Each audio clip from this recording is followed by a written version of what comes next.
Our gospel reading this morning is from the Gospel of John, beginning with in chapter 16 and beginning with verse 29. Then Jesus' disciples said, "Now you are speaking clearly and without figures of speech. Now we can see that you know all things, that you do not even need anyone to ask you questions. This makes us believe that you came from God." "You believe at last," Jesus answered, "but a time is coming, and it has now come, when you will be scattered, each to his own home. You will leave me all alone. Yet I am not alone, for my Father is with me. I have told you these things, so that you may be at peace. In this world you will have trouble, but take heart, I have overcome the world."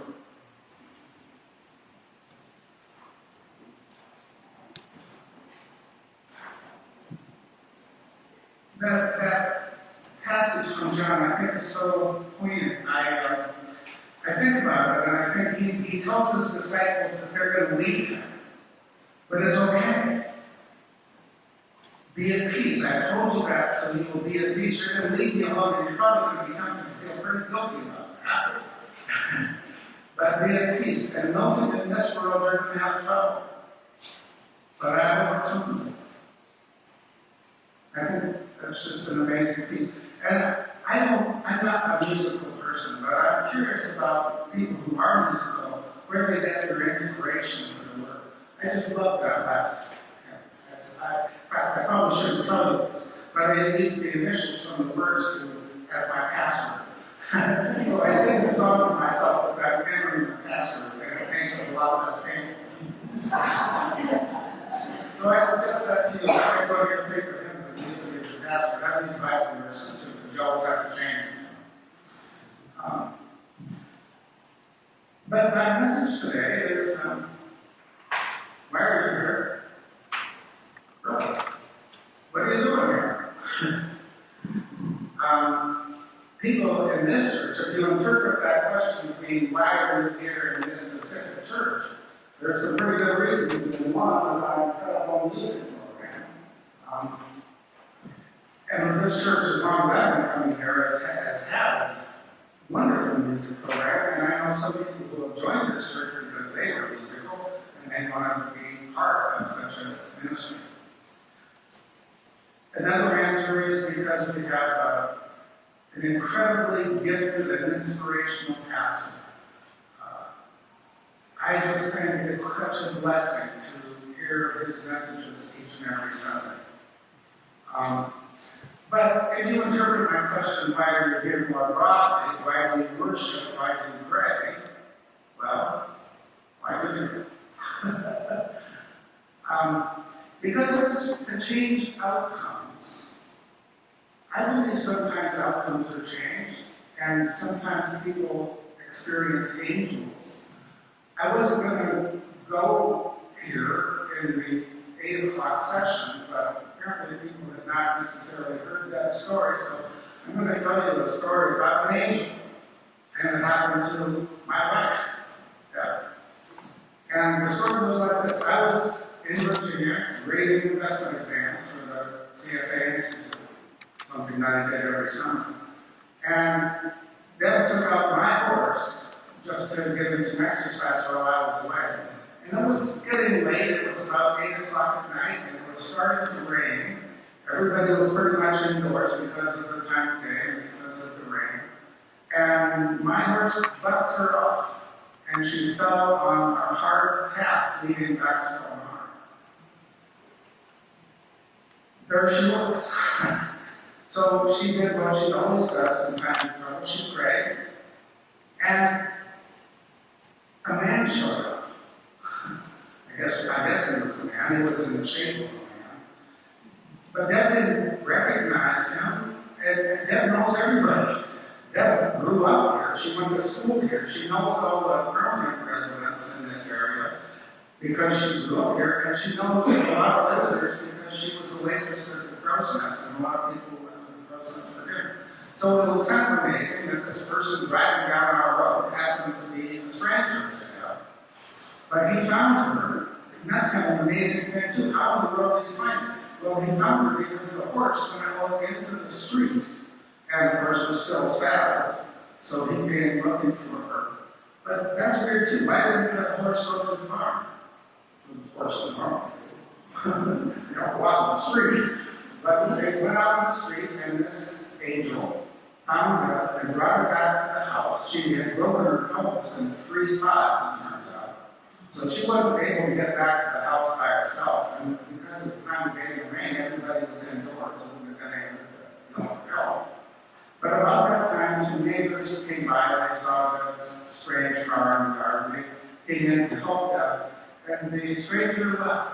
And he just started to disappear. He got to she was lying on her back, and she said, "Thank you." Never saw him again before since. So we believe that was an angel. So we think sometimes prayer changes outcomes, but it doesn't always. Even as young kids, we pray for our goldfish, but it dies anyway.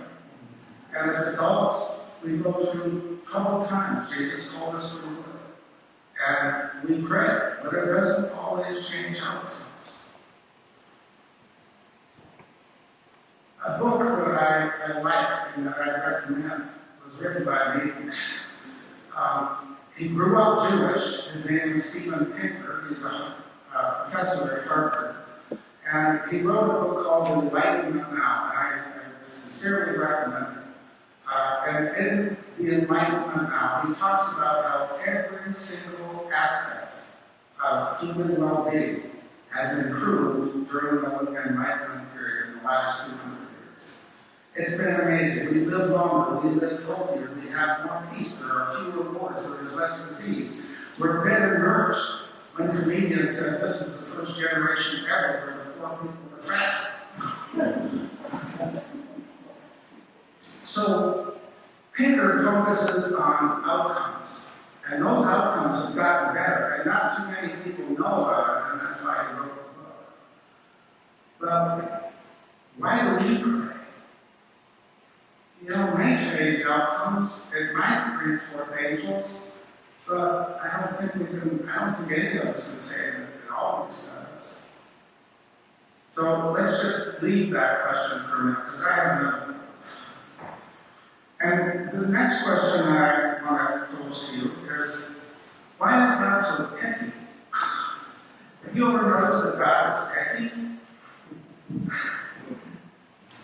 I want to read to you from the book of Exodus, chapter 25, beginning with verse 10. Have them make a chest of acacia wood, 2.5 cubits long, 1.5 cubits wide, and 1.5 cubits high, overlaid with pure gold, both inside and out, and make a gold molding around it. Cast 4 gold rings for it, fasten them to its 4 feet, with 2 rings on one side and 2 rings on the other. Then make poles of acacia wood and overlay them with gold. Insert the poles into the rings on the sides of the chest to carry it. The poles are to remain in the rings of the ark. They are not to be removed.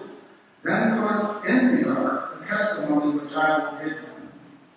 I mean, he goes on and on like that about the ark, about the tabernacle, about the oil that's supposed to be burned in the lamps, about the lampstand, about the priestly garments.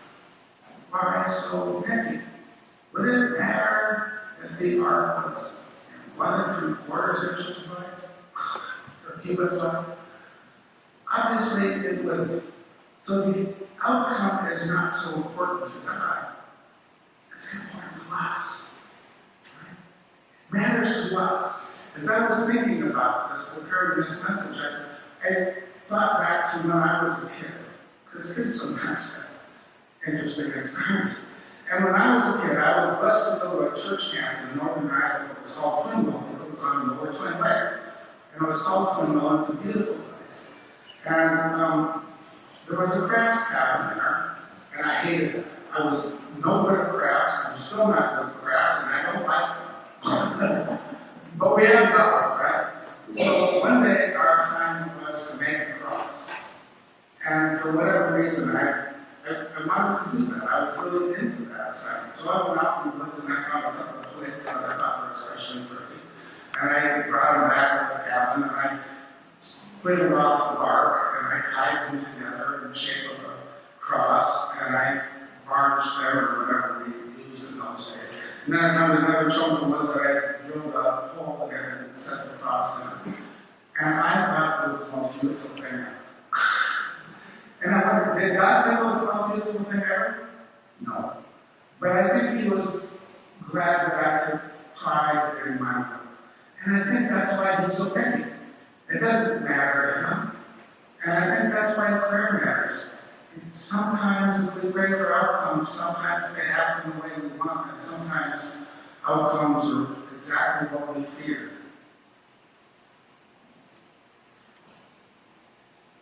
What do we make of that? Prayer changes our hearts. Making things for God changes our hearts.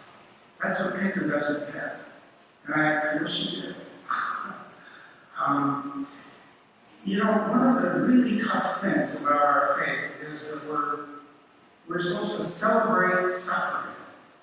James tells us to consider it pure joy.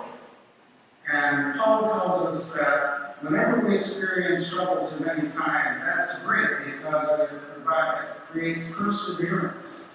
And perseverance, character. And character, hope. So, if we pray for outcomes that always came true, then there wouldn't be any suffering, right? If there was no suffering, there would be no perseverance, no character, no hope. So Jesus told us we're going to have trouble in this life. And we can't avoid it. We're going to have trouble in this life. It's all about what we do with that trouble. And we Christians aren't the only ones who struggle with this. A Jewish writer, his name is Viktor Frankl, he survived the Holocaust, so he knew suffering, right? Survived the Holocaust, and then wrote a book about the meaning of life, which kind of brings us back to Rick Warren's book, The Purpose-Driven Life. And Frankl says that if you try to pursue happiness, forget it. That's not going to work. A couple of weeks ago, Ed Bruce gave a message about happiness and how many times it's mentioned in the Bible compared to joy. Because happiness is mentioned only a few times, but joy is mentioned a few hundred times. So, what brings joy? What brings meaning to life? Well, Frankl says there are three things that do it. And the first is doing meaningful work. Well, to me, that's an easy one, because I think all work is meaningful. It's meaningful to your employer. They pay you to do it, so it means something to them. Even if you're working in fast food, you're feeding people. That's a good thing to do. Even if you don't want to do it all your life, it's meaningful work. And obviously, even if you're working from home as a homemaker, a child raising children, that's certainly meaningful work. So that was kind of easy. The next one's a little tougher, I think. The next one is unconditional love. Now, we fathers are sometimes challenged by that unconditional love, right? But that's what gives meaning to our life, to love unconditionally. And it isn't always easy. And the third brings us back to our faith, which is to find meaning in suffering. To find meaning in suffering. So this is kind of a universal thing. It's not unique to Christians. Now, this is not surprising to people. James and Paul are Jews too, right? Just like Frank. But I think that my message today is that we don't necessarily get the outcomes we pray for, but it changes our hearts. And it's those hearts, it's those changed hearts that bring glory to God. Because Rick Warren starts his book, The Purpose-Driven Life. He says, it's not about you. It's about bringing glory to God. But my answer to that is yes, of course. But you have to get yourself right first, right? And so going through prayer, worship, even suffering, gets you right with God. And that's the idea. He would be God no matter what, but it makes us right with Him. In closing, I want to read a prayer. I've always been inspired by this prayer, and I think it's especially appropriate today. The Bible, we think about people being good and bad, but most people are both, right? Most of us do some good things, we do some bad things, so we're certainly in need of grace. But, there may be a few people in history who can think of as being pure evil, but only one who was pure good. So most of us are somewhere in between. So this prayer was written by a Confederate soldier. This guy who was fighting to preserve slavery. Not a good cause. And yet, he wrote this.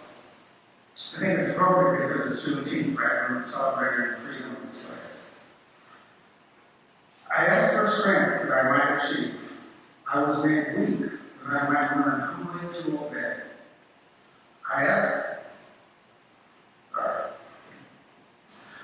for health that I might do greater things. I was given infirmity that I might do better things. I asked for riches that I might be happy. I was given poverty that I might be wise. I asked for power that I might have the praise of the people. I was given weakness that I might feel the need of God. I asked for all things that I might enjoy life. I was given life that I might enjoy all things. I got nothing that I asked for, but everything I hoped for. Almost despite myself, my unspoken prayers were answered. I am among all people most richly blessed. In the name of the Father, and of the Son, and of the Holy Spirit.